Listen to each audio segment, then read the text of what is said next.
Say to yourself, I bit off more than I could chew. This is implying that you took on too much responsibility. You can't handle everything that you're doing.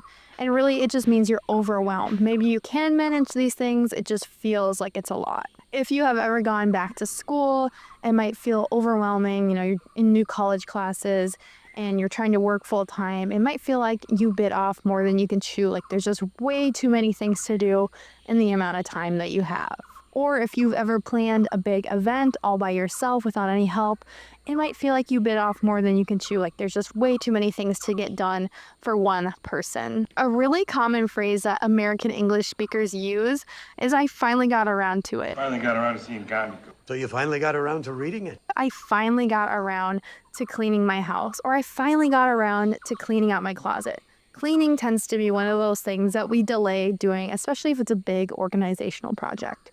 Or you might say to a coworker, oh, I'll get around to it later. Or, oh, I finally got around to getting that report that you wanted. This just means like there was a delay. I was able to finally find some time to do it. Sometimes at work or just in our everyday household life, we feel mentally exhausted. I am physically and mentally exhausted. We use this phrase as English speaker to mean that you've just made way too many decisions, or people have just asked you way too many questions and you've just been thinking and trying to solve problems all day. You can say, I'm just mentally exhausted today. And you might tell someone, I'm so sorry, I'm mentally exhausted. I just need a quick break.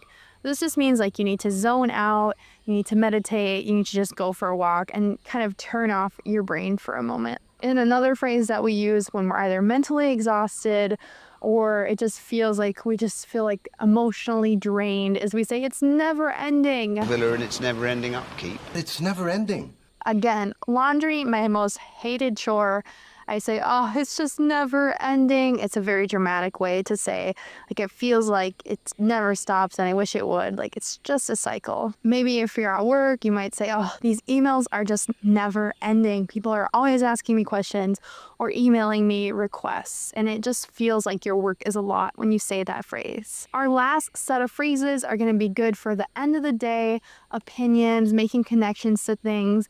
They are phrases that are just going to be really good for your conversational English flow. Let's talk about the phrase that I used all the way back at the beginning of this video, if you ask me. If you ask me. If you ask me. This is a really polite way to say your opinion, especially if you kind of have a bold or blunt opinion. Someone might ask me, should I go back to school and get my master's degree?